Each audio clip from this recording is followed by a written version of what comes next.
Digo, terminamos la mesa antes de las conclusiones. Em, y en esta mesa está Marina Osáez, que está aquí a mi lado. Marina es trabajadora social de la Asociación de Daño Cerebral ADACEA de Jaén. Está Mariloli Hernández, que es enfermera coordinadora del proyecto Escuela de Pacientes del Hospital Universitario de Jaén y que montó el primer taller de pacientes con ictus. Está Patricia Kisbert, que es persona afectada por ictus, y está Gustavo Molina, que es familiar, cuidador principal y presidente de Daño Cerebral Sevilla. Eh, voy a empezar por no sé quién, por no sé quién. Marina, voy a empezar por ti, ¿vale? Y así empezamos.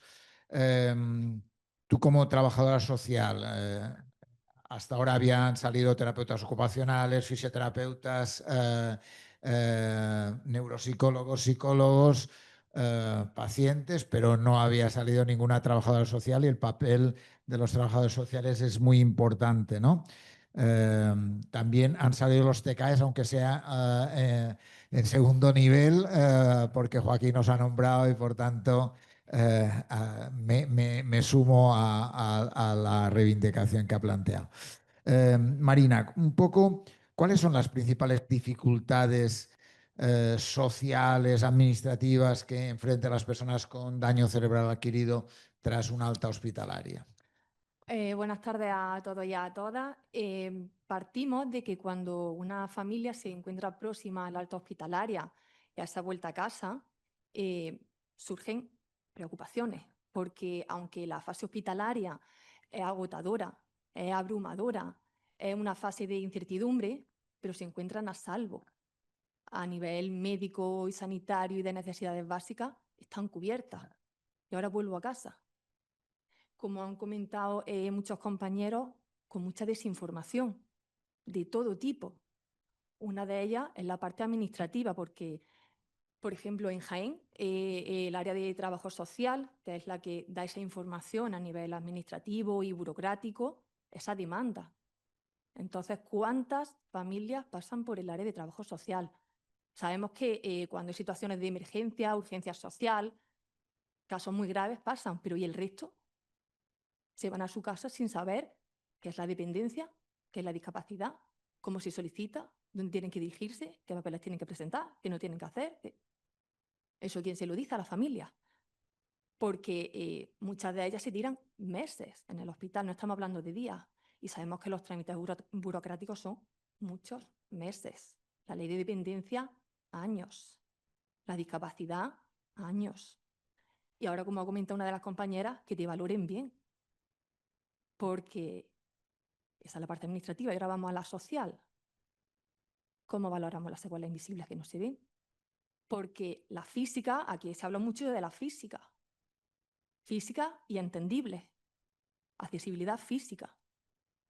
Estamos hartos de escucharla. ¿Y la cognitiva? Entonces, nosotros desde la asociación hemos tenido que pelear y luchar mucho por personas que tenían muchas secuelas invisibles que no les daban ningún grado de discapacidad o un grado que no les permitía, por ejemplo, presentarse a oposiciones y que esas personas no podían acceder en igualdad de condiciones. Dependencia, igual. ¿Te puedes asear solo? Sí. ¿Puedes andar solo? Sí. ¿Puedes comer solo? Sí. Baremos muy básicos. Y que en el año 2025 hablamos de discapacidad, de inclusión, de apoyo, pero eso en la realidad no es así. Entonces, las asociaciones estamos ahí, como dice Rocío, donde nos dejan estar. Y las asociaciones no solo somos lugares para que una persona haga su rehabilitación física y cognitiva, sino que acompañamos durante todo el recorrido a la familia. Y digo familia porque cuando una persona sufre un daño cerebral, en este caso un ictus, toda la familia y el entorno se ve afectado. Las cuidadoras, y digo cuidadoras porque son mujeres, tienen que dejar su trabajo o reducción de jornada. Entonces, ahí estamos las asociaciones, que desde el primer momento nos ofrecemos para acompañar a esa familia en todos los trámites burocráticos, sociales, de rehabilitación. Y no me olvido de la parte de inclusión social. En las asociaciones tenemos a educadores sociales y asistentes personales, una figura novedosa, muy importante, de apoyo a la autonomía, a las decisiones de la persona, no de lo que quiera mi marido, mi hijo, mi padre, sino lo que yo quiero hacer en mi día a día. Y esa figura hay que reivindicarla. No solo la parte de rehabilitación, sino todo el proceso hasta que la persona puede realizar sus actividades básicas, instrumentales, avanzadas, actividades en su comunidad. Y ahí estamos las asociaciones. Muchas cosas, ¿no? Muchas cosas para hacer, ¿no? Y muchas cosas que están fuera de la órbita que deberían estar, ¿no? Mariloli, tú que eres una escuela de pacientes activa, que montas escuela de pacientes todo el día, ¿por qué te planteaste montar la escuela de pacientes con ictus, en la cual estaba también la asociación de Adacea? Y un poco, ¿qué impacto ha tenido o tiene en la capacitación, el empoderamiento de las personas con ictus y en las cuidadoras? Bueno, buenas tardes y gracias también por mi presencia aquí. Bueno, la verdad que el plantearnos esta escuela de pacientes fue porque yo creo que ya lo habéis dicho todo. Cuando se sufre el ictus hay un antes y un después. Y además, creo que también pues, ya se ha hablado de que el ictus, pues, una de las consecuencias más graves que tiene pues, son las secuelas. Y en la atención hospitalaria, pues como hemos dicho, está el momento agudo, pero luego está el momento de irse a casa y te vas a casa con unas secuelas. Y además esa secuela no solamente se la lleva el paciente, sino también se la lleva, pues como bien habéis dicho, la familia en sí. Entonces, pues surge de que había la necesidad de que pusiéramos también en marcha por lo que sería la escuela de pacientes de ictus. Y además, pues bueno, darte la enhorabuena por tu ejemplo de, del guía turístico.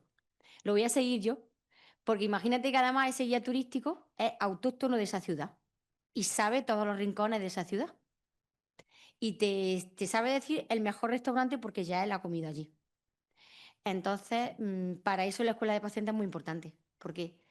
Porque la persona que te está hablando y la persona que te va a capacitar para el día a día en tu casa, para la vuelta a la casa, para ver cómo hay que realizar la dependencia, cómo hay que pedir la dependencia, cómo hay que pedir la incapacidad, pues esa persona es otra persona o otro cuidador que ya ha pasado por esa situación y está pasando porque tiene tu misma enfermedad. En este caso, pues ha sufrido un ictus o es cuidadora de una persona con ictus.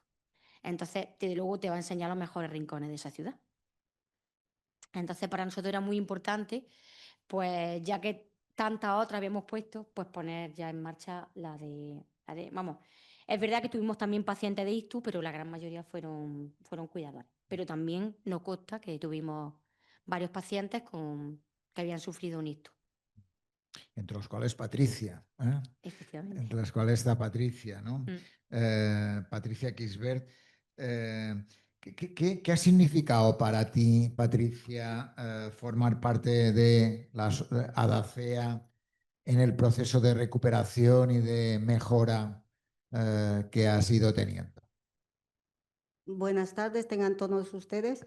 Pues yo primero me voy a dar a conocer que yo soy Patricia Kisbert y van a disculpar que siga el guión de un texto porque como bien dijeron, me han quedado secuelas invisibles que de atención y de espontaneidad que las estoy trabajando y de memoria que estoy trabajando mucho.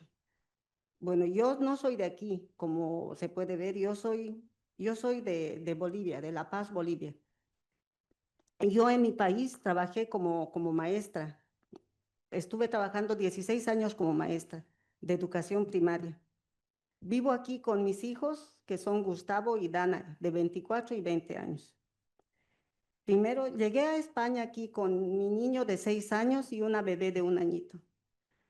La única finalidad por la que llegué aquí fue para darle una mejor calidad de vida, sobre todo a mi niña que nació con síndrome de Down. Mis hijos y yo nos hemos adaptado muy bien aquí a este país, donde siempre hemos sido muy bien acogidos. Y durante mi estadía aquí, yo participé en la Asociación de Bolivianos aquí en Jaén, como secretaria de Cultura. Tenía una vida muy activa dentro de mi entorno. Enseñaba danzas típicas de mi país a mis compatriotas y las representábamos allá en Jaén o también en algunas ciudades de Andalucía. Cuando llegué aquí a Jaén, yo empecé a limpiar casas. Trabajé como con limpieza de casas. Aunque no era mi profesión, pues yo estaba muy contenta de haber hecho eso. O sea, estaba muy contenta con mi trabajo, porque las familias con las que trabajaba siempre me han considerado como su familia. Después de muchos años fui de visita a mi país a ver a mi familia y a la semana de haber llegado allá, pues sufrí el ictus en mi país.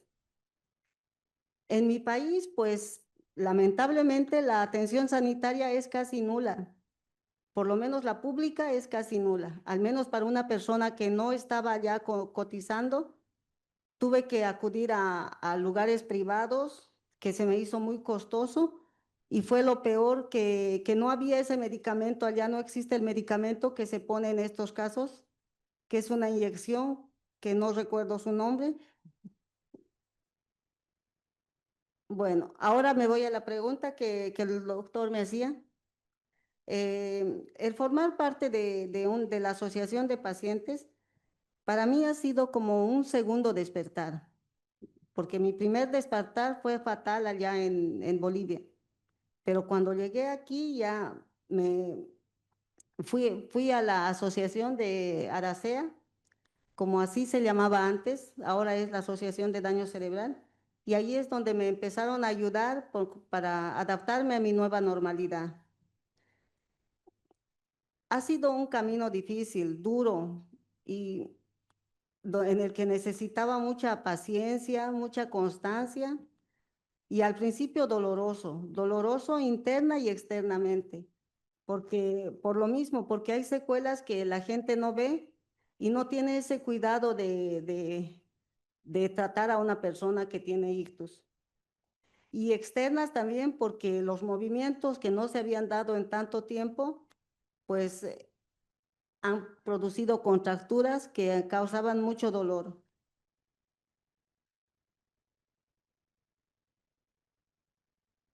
También quería compartir que con ustedes que cuando se hizo un taller de la jornada de escuela de pacientes, pues eso ha sido también como un aliciente para mí para seguir con mi rehabilitación, porque en esta jornada ha sido muy importante escuchar a las personas, al doctor sobre todo, a las personas al personal sanitario, las personas que trabajan también con las personas que han sufrido un ictus y a los familiares, sobre todo a los afectados, que de la misma forma que mi persona. Hicieron que despertara en mí algunas situaciones que antes del ictus yo disfrutaba, pero las había olvidado. Como por ejemplo el cantar realizando mis actividades. Que los usos de plantación. Sí. Fue una dinámica muy interesante la que hicimos con el doctor y con todos los de la jornada, que me hizo sentir como si volviera a ser un poquito más de lo que era antes y me dio confianza en mí misma. Y desde esos días sigo con esa terapia que es como un aliciente para mí diario. Me di cuenta con esto que recobrar las actividades que más me gustaba hacer es la mejor terapia para sentirnos mejor.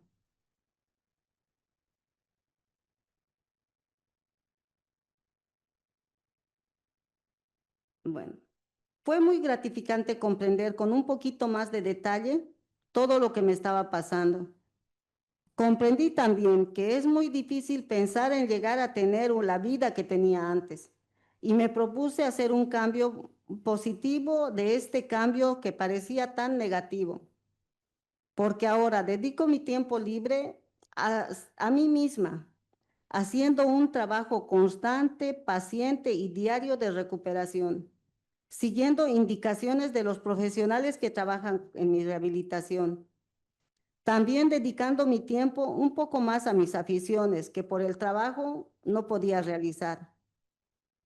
Intentando tener la mente activa, pasando cursos de inglés e informática, y el cuerpo activo haciendo actividades como pilates, terapia en el agua y ejercicios en el gimnasio. No con el propósito de volver a ser la persona que era antes, sino con el propósito de sentirme mejor y hacer que mis hijos se sientan mejor también. También comprendí que el estado de ánimo y el buen ambiente que rodea a la familia y amigos son muy importantes para una mejor recuperación.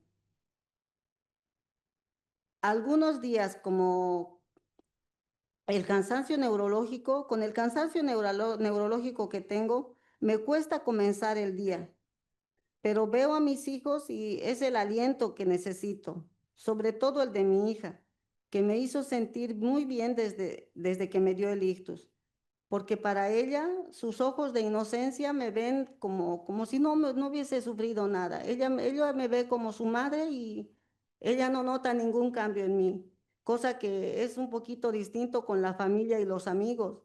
Siempre me miran con una mirada distinta, como si no fuese la misma persona. Como tu hermana, ¿no? Como mi hermana, sí. Que ya se fue. Ya se fue a Alemania. Sí, ya se fue a Alemania.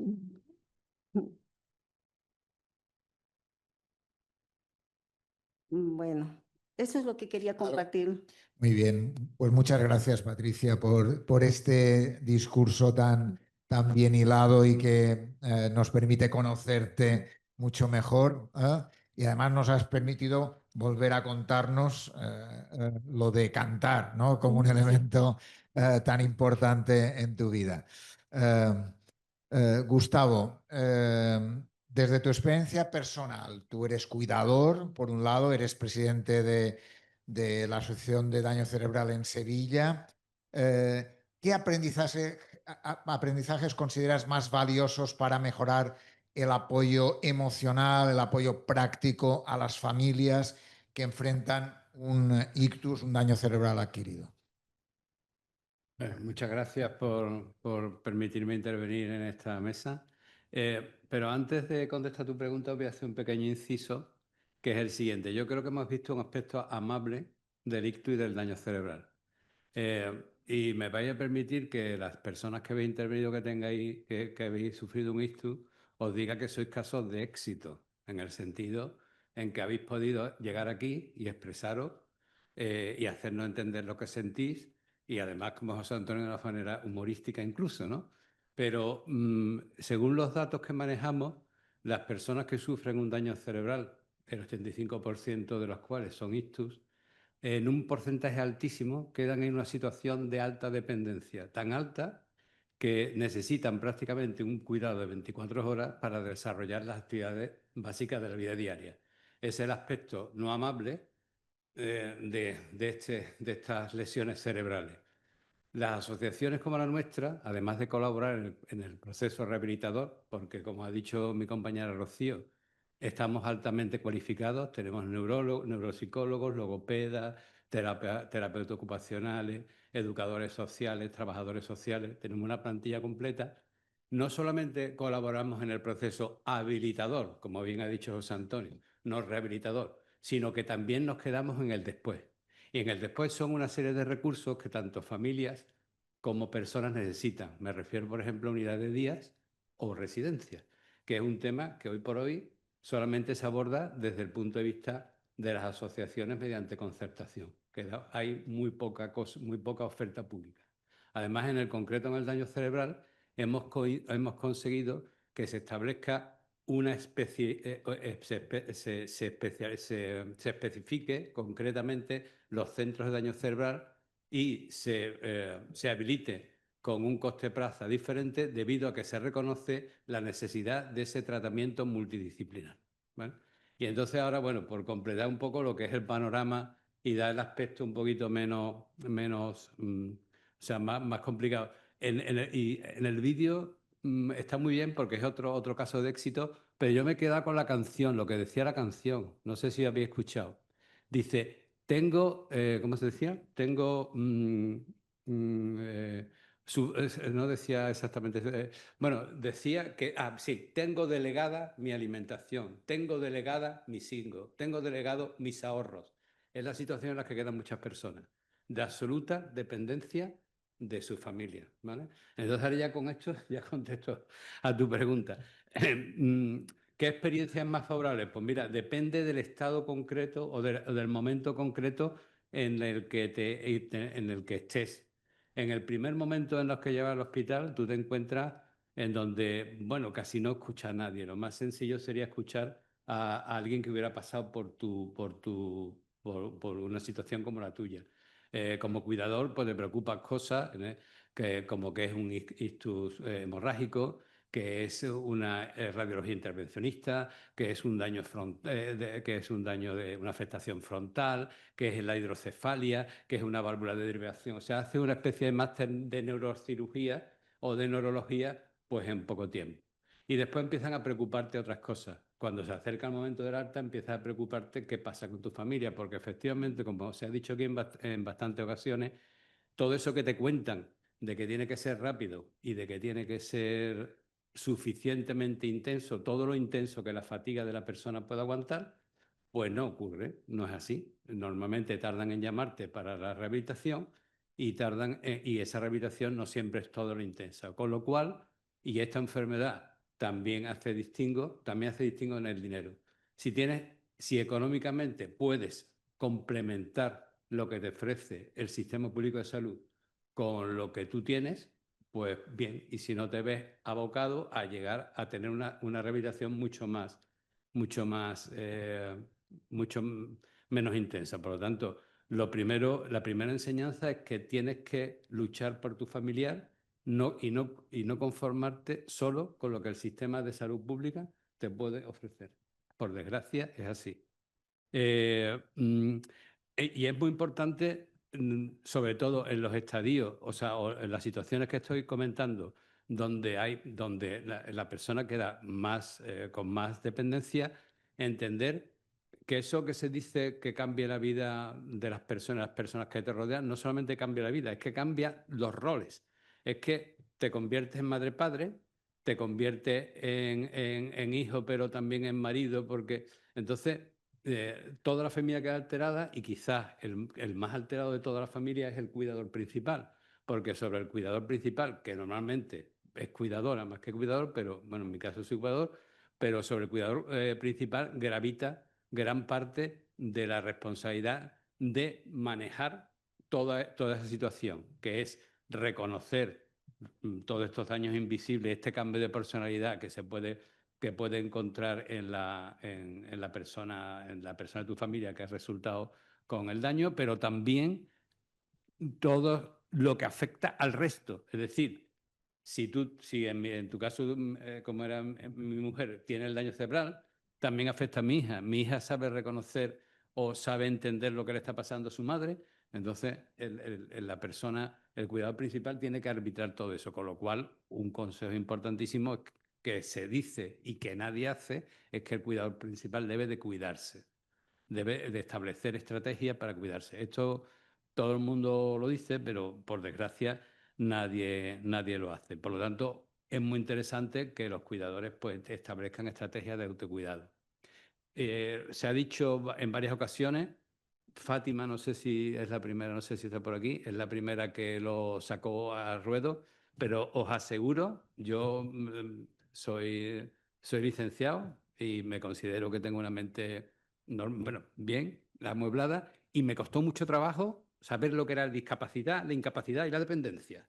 Es un auténtico horror enterarse que son 3 administraciones diferentes, con 3 valoraciones diferentes y 3 luchas diferentes, con 3 papeles diferentes. Por lo tanto, otra enseñanza que es confiar en asociaciones que en una segunda fase ya, donde ya esa urgencia de intentar entender lo que está pasando ha pasado, pues es muy importante saber manejarse en esto, porque mientras antes pidas dependencia, antes te llega, mientras antes soluciones los problemas de discapacidad pues antes de llegar, más luego los problemas que hemos hablado de que la discapacidad no siempre es bien valorado. Los equipos de valoración les falta la pata principal. Te valora un médico que entiende mucho de huesos, porque son bajas laborales fundamentalmente las que gestiona.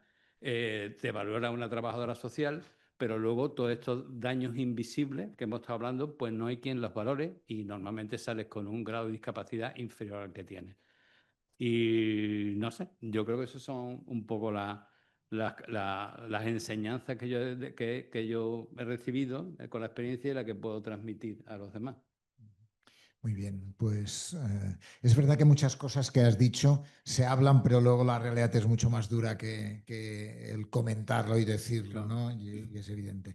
Marina, un poco trabajador social, reivindica tu trabajo en ese sentido como papel de coordinación entre unos y otros, que muchas veces estamos dispersos abordando el trabajo con los pacientes. Sí. Bueno, pues una de las actuaciones, colaboraciones sociosanitarias, el hecho de que estemos aquí las tres. Hace justo un año, el 29 de octubre del año pasado, la supervisora de enfermería de la planta de neurología me llamó para asistir a una actividad que, pues, las que normalmente se suelen hacer en los hospitales. Y ahí me presentó a Mariloli.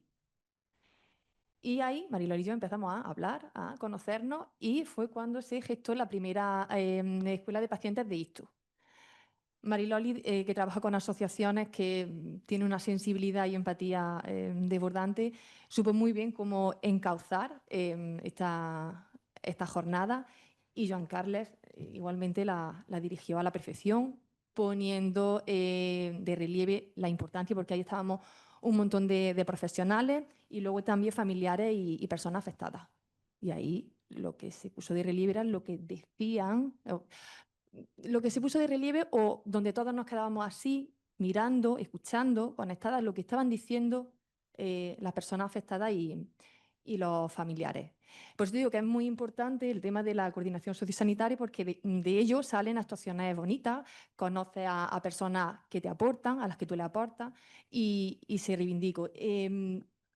Y yo creo que, ahora diré algo más, pero la pregunta que tú anteriormente has leído, que te ha hecho un espectador que no está viendo, creo que contesta perfectamente al tema de la coordinación sociosanitaria, que está ocurriendo en los hospitales para que a las familias, cuando les dan el alta, no les llegue ninguna información sobre la parte social, sobre lo que hacemos, sobre las asociaciones especializadas, no solo de daño cerebral, sino cáncer, esclerosis múltiple, ELA. Hemos hablado de recursos, hemos hablado de protocolos, donde está un protocolo donde, habiendo entidades profesionalizadas, especializadas, que recibimos también recursos de las administraciones públicas, no hay un protocolo de derivación. Yo siempre digo lo mismo cuando trabajamos con los hospitales. Por favor, dale la información a la familia, que nos llamen, hacemos una entrevista, que les interesa bien, que no pasa nada. Pero cuando nos ocurren cosas tan drásticas en nuestra vida que cambian, por lo menos tener la máxima información posible. Luego ya que cada uno con esa información haga lo que quiera, pero por lo menos sentirnos acompañados y respaldados. Sin duda alguna. Uf, lo que has contado. Mariloli, no sé si en esa reunión en que hicisteis tú y Marina, que planteasteis esa escuela de pacientes, un aspecto de relación escuela de pacientes, asociaciones. Pero me gustaría que ahondaras, porque tú trabajas mucho con las asociaciones y de hecho tu montaje de las escuelas de pacientes va muy ligado al papel de las asociaciones, ¿no? Cuéntanos un poco cómo integrar ese papel, ¿no? Y ayudar a que entre asociaciones y personas como tú implicadas en el proyecto Escuela de Pacientes, en el desarrollo en el Hospital de Jaén, se consiga el desarrollo de esta escuela. Bueno, primero decir que sin las asociaciones, para mí no hay escuela de pacientes, ¿vale? Para mí el eje principal de la escuela de pacientes son las asociaciones. Luego, por lo que ha dicho Marina, yo hay un lema que tengo como enfermera. Es verdad que, como antes ha dicho mi compañero, el supervisor de... No lo veo ahora, vale. Pues una de las formas de cuidar es acompañar. Es decir, que estamos dando cuidado cuando acompañamos. Pues las compañeras que estáis todavía aquí, yo digo que hay que recetar asociación. Hay que recetarla. Se receta distintas cosas, pues también hay que recetar asociación. Dentro de los cuidados hay que decir que existen las asociaciones. Y el que tú recetes una asociación no significa que se haga de la asociación, ¿no? Las asociaciones dan totalmente información desinteresada. Pero es verdad que hay un paso muy importante cuando el paciente sale del hospital. Y es que ese paso del hospital a la casa, a veces el eje fundamental son las asociaciones, porque esa falta que tiene el sistema sanitario. Esa falta actualmente la dan las asociaciones, porque efectivamente creo que hace falta una conexión entre cuando a ti te diagnostican una enfermedad crónica, sea la que sea, y tu vida se normalice o tu vuelta a la normalidad. Entonces, yo creo que hay un cambio muy importante en todo lo que es el sistema sanitario, en el que hay que pasar de un paciente pasivo a un paciente activo. Necesitamos un paciente que participe en su enfermedad. Y para que participe en su enfermedad, pues para eso necesitamos las organizaciones y las asociaciones de pacientes, porque sin ellas no, por lo menos creo yo que el eje de este programa no sería suficiente, porque para nosotros encontrar a pacientes que se quieran formar y que esos pacientes sean formadores de otros pacientes, si no es gracias a las asociaciones, yo, por ejemplo, pues lo que hemos estado hablando antes con Maite, eres incapaz de que tú vayas por el hospital porque no lleva un paciente un letrero que diga, yo quiero ser paciente activo. No, no lo lleva. Es decir, que un eje muy fundamental cuando empezamos la escuela de pacientes para mí es una reunión que tengo con la asociación de ese tipo de enfermedad. Si existen varias en la provincia, pues las reúno a las varias que hay, ¿vale? Les pongo el programa y les digo, y ahora os necesito a vosotros. ¿Por qué? Porque necesito que para que los pacientes que se quieran formar como pacientes empoderados, pacientes activos, pues tienen que tener una característica esos pacientes, pues pacientes con una autoestima, que ya tengan controlada su enfermedad, pacientes que callejeen muy bien por la ciudad, ¿vale? Siguiendo tu ejemplo que me ha encantado. Entonces, tienen que ser pacientes que cuando se enfrenten a otro paciente, pues además de que le expliquen de cuidado, le expliquen de cómo, cuando llegaron a casa, qué hicieron, cómo pedir la dependencia, cómo pedir la incapacidad, también pues le enseñen, por ejemplo, pues algo que hacemos en la primera sesión, de esa gestión de emociones. El paciente se siente y habla algunas veces cosas que no había hablado en su familia o no había dicho hasta ahora después de su enfermedad. ¿Por qué? Porque en el círculo en el que está se siente identificado. Se siente que el paciente que está al lado pues tiene sus mismas características. Ah, mira, y le pasó igual que a mí. A mí me pasó también eso. A mí también me pasó eso, igual que tú estás describiendo. Entonces yo creo que para mí las asociaciones son muy importantes.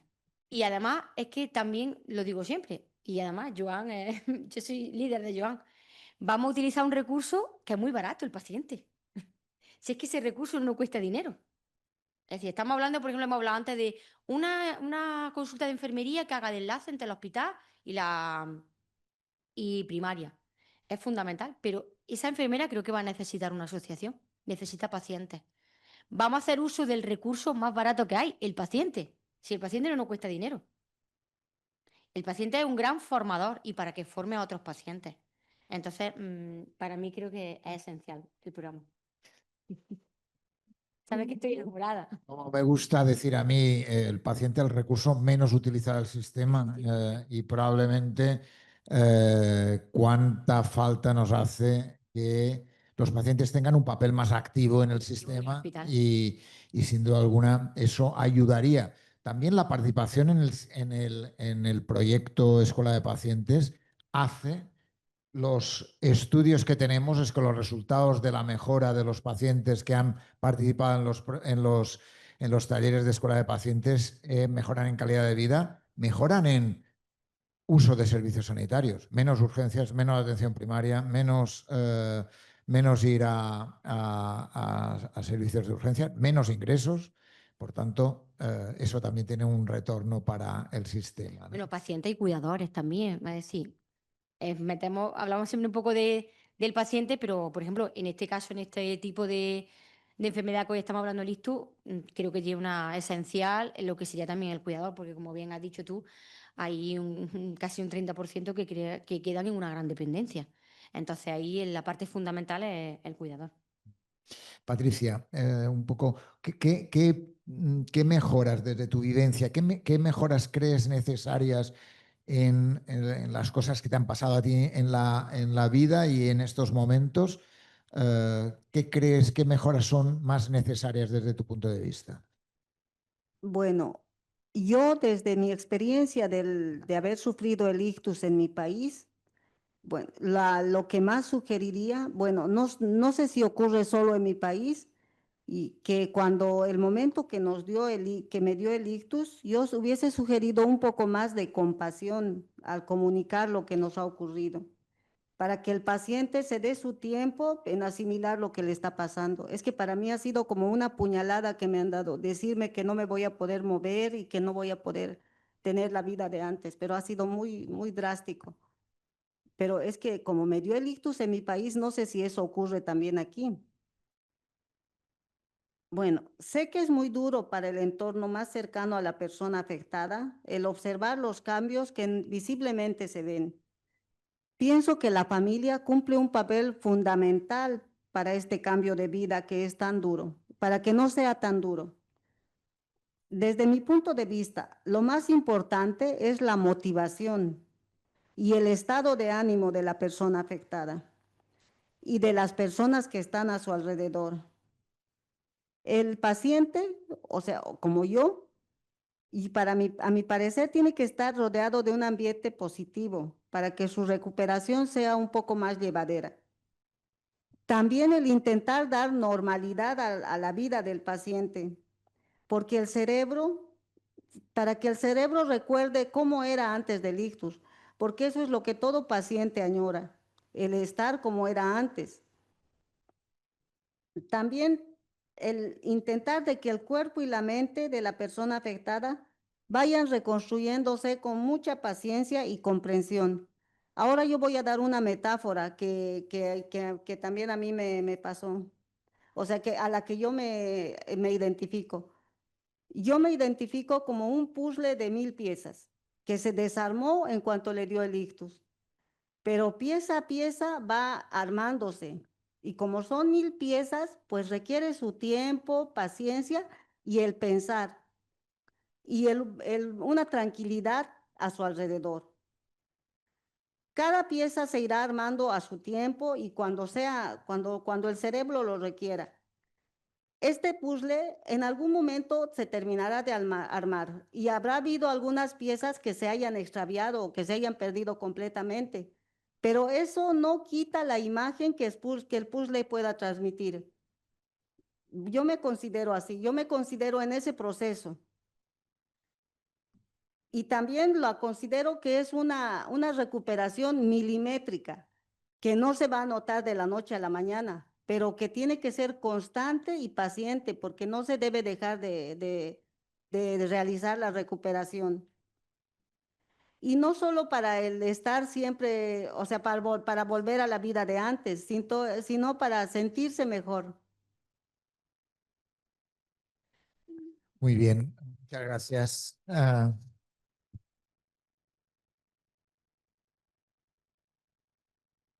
La verdad es que cantar sirve, ¿eh? Muchísimo, es verdad. Me encanta, me encanta. Porque además no solo cantas, también hablas muy bien, ¿eh? Y eso hay que decirlo, ¿eh? Dice que el cantar me ayudó bastante. Muy bien, Fue el inicio, como se dice. qué bien. Terminamos esta mesa y un poco antes de cerrar el congreso por parte de Patricia, me gustaría, Gustavo, que cómo ha transformado tu historia personal, la manera en que has impulsado el trabajo de la asociación y un poco tú como cuidador, que antes reivindicabas el papel del cuidador como un aspecto que se habla mucho, pero la vida es diferente a las palabras, ¿no? Eh, ¿Qué mensaje te gustaría transmitir a los cuidadores en este ámbito? Que cuidar que es un mensaje que no se suele escuchar, pero sobre todo indicarles que tienen que estar atentos en algunos momentos cruciales de los que ya se ha hablado, que son estas discontinuidades. Discontinuidad entre la alta hospitalaria y la rehabilitación ambulatoria, y luego la discontinuidad en cuando te dan de alta en la rehabilitación ambulatoria con el resto, con el resto de la vida, ¿no? Esas son dos discontinuidades que hay que tener especialmente cuidado y apoyarse, desde mi punto de vista, en las asociaciones. Porque las asociaciones, como decía antes, no solamente tienen una labor de ayuda a la habilitación o rehabilitación, sino que además tienen una función muy básica en el mantenimiento de las habilidades recuperadas. Mi experiencia personal con mi mujer fue que ella era bastante autónoma en movilidad en la calle, digamos, y después de la pandemia, donde los centros sociales pues estuvieron casi siempre cerrados, porque en el momento que había una alarma de COVID, si aquí hay enfermeras de enlace, pues enseguida, bum, bum, se cerraban todos los centros y tal, pues mi mujer ya nunca más salió a la calle sola. Quiere decir que las habilidades recuperadas hay que seguir trabajándolas y trabajándolas y trabajándolas, aunque parezca que no hay posibilidad de recuperación. Esto es un mensaje muy importante. No podemos dejar a nuestra familia, a nuestro marido, a nuestra mujer sentados en el sofá viendo la tele con el mensaje de haga usted una vida normal. No se puede hacer una vida normal. Tiene que estar trabajando esas habilidades recuperadas durante toda la vida. Y luego otra cosa muy importante también es que tienes que buscar apoyo, apoyo que te permita también seguir con tu vida.